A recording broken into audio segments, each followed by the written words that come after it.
मैंने तुम्हें कितनी दफा कहा है हमारा मिलना नामुमकिन है। तुम्हें एक दफा मेरी बात समझ नहीं आती? हाले यार तुम्हारा अमेरिका नहीं है, ये पाकिस्तान है। यहाँ कुछ लिमिट्स होती हैं, कुछ हद होती हैं जो आप पार नहीं कर सकते।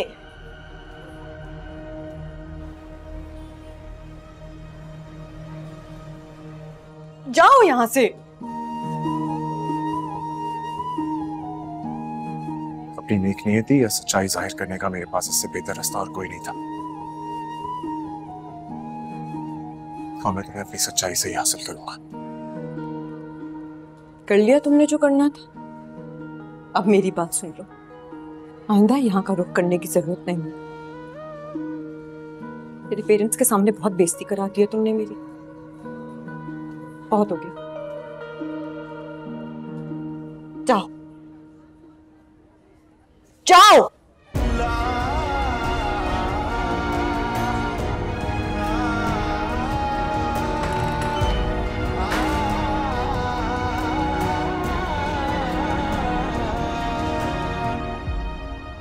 भाई ये तो कुछ ज्यादा ही फ्री मालूम होता उस्तानी जी से।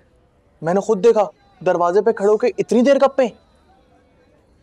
पिया जी की क्लास में पढ़ता है उनके साथ, इंशाल्लाह कोई जरूरी काम हो गया। ऐसा भी क्या जरूरी काम?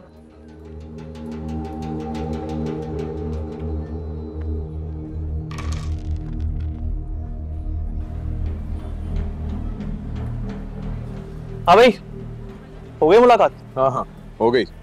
पार्किंग का शुक्रिया। तुमने बताया नहीं उस्तानी जी से क्यों मिलना था? तुम्हारी उस्तानी जी को बाइक्स बहुत ज्यादा पसंद है, बस वही दिखाने लाया था। अब वो कह रही हैं कि सवारी करके बताएंगी कि पसंद आई या नहीं। इश, या और भी कोई सवाल? ठीक।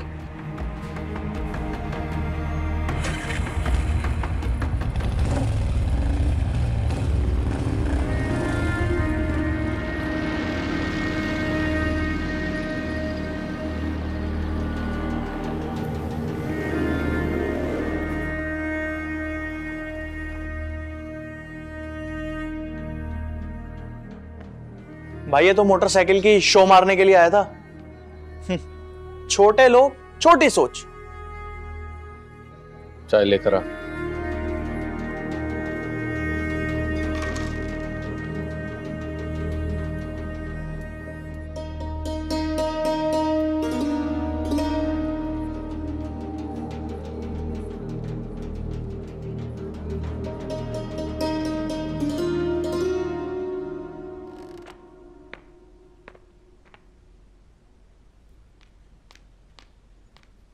अब्बा,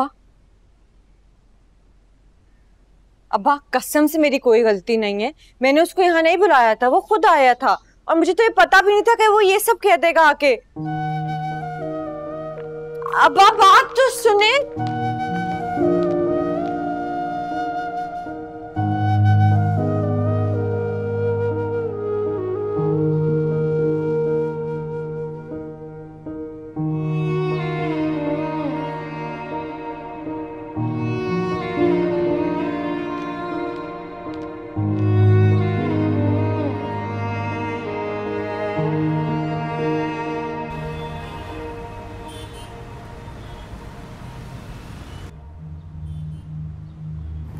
देखो लड़के, अगर मैं घर में ना होते ना मेरा हाथ उठ जाता तुम पे।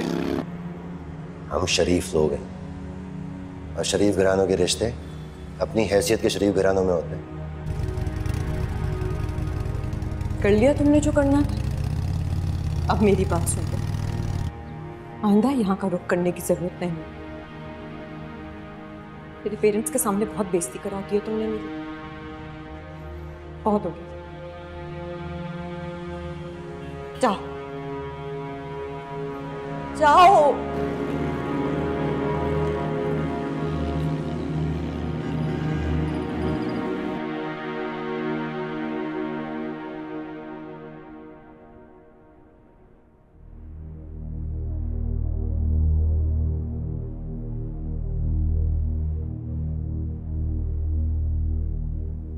तुमसे इतनी बड़ी गलती हुई कैसे दिलावर?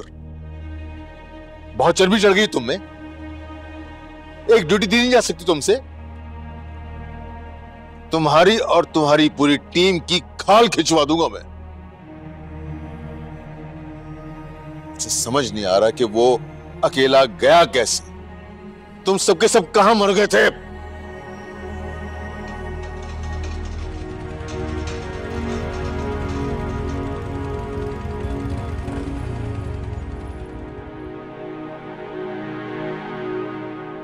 अब चुप क्या हो, बताओ ना। बड़े साहब मैं तो लम्हे भर के लिए गार्ड रूम से निकला था, पता नहीं छोटे साहब कहाँ निकल गए। हमने गाड़ी भी पीछे दौड़ाई मगर कुछ नहीं। अगर वो थोड़ी देर तक ना पहुंचा ना तो तुम सबकी खैर नहीं है। चलो अब जाओ, फोन से लोकेशन ट्रेस करो उसकी। चलो जाओ यहाँ से। वो बेगम साहब छोटे साहब वापस आ गए। दाऊद आ गया। सुने, आप उससे कोई बात ना कीजिएगा, मैं खुद पूछूंगी।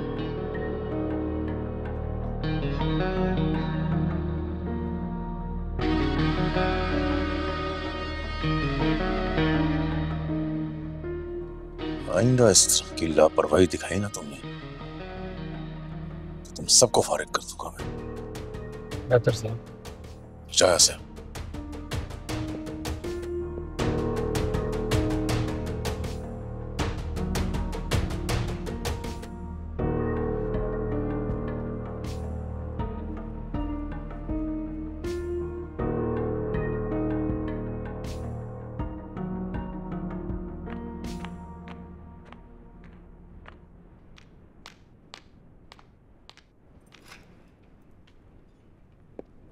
Evening ma'am. यार ये कौन सी गुड इवनिंग? कहाँ रह गए थे तुम बेटा? क्या बता? ये अकेले बिन बताए गार्ड्स के बगैर कहाँ चले गए थे? बाबा इतने परेशान हैं। माँ मुझे समझ नहीं आता बाबा बात बात पे परेशान क्यों होते हैं? क्या मैं अकेले आ जा नहीं सकता? यहाँ पे इतने बैरियर्स क्यों लगा रखे हैं? कोई खुल के फील नहीं कर सकता, किसी को बता नहीं सकता, हर बात पे एक्सप्लेनेशन देनी पड़ती है। I just hate it. यार ये ऐसी बात नहीं। कैसी बात है मॉम? यार ये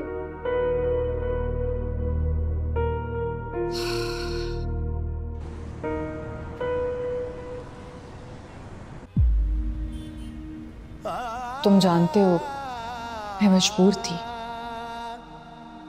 इज्जत की फसील बहुत ऊंची होती, मुझ जैसी लड़कियों के लिए उसे पार करना मुमकिन नहीं होता। मैनू इश्क दी चोट लगी है, मैनू एक पल चैन नहीं रहिंदा, मैनू एक पल चैन नहीं रहिंदा। सानू इश्क दी सूली चाढ़िया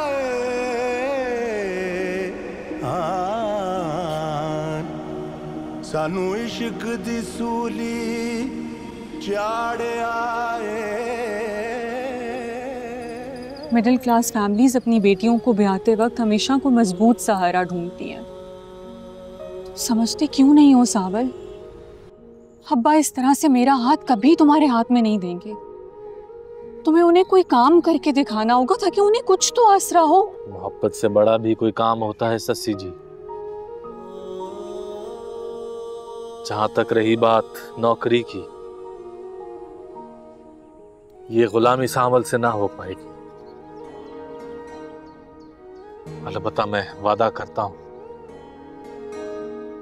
मैं दुनिया की सारी खुशी तुम्हारे कदमों में लाके ढेर कर दूंगा। कैसे? जादू से या अपने पुराने धंधे से? पता नहीं क्यों मैं तुम्हारी बातों में आ गई। कभी नहीं सुधरोगे सावल। वही पुरानी लीडरी, यूनियन बाजी, लड़ाई झगड़े। अच्छा मेरी बात तो सुनती जाओ। पुन्नू ना सही तुम्हारा सावल तो हूं ना मैं।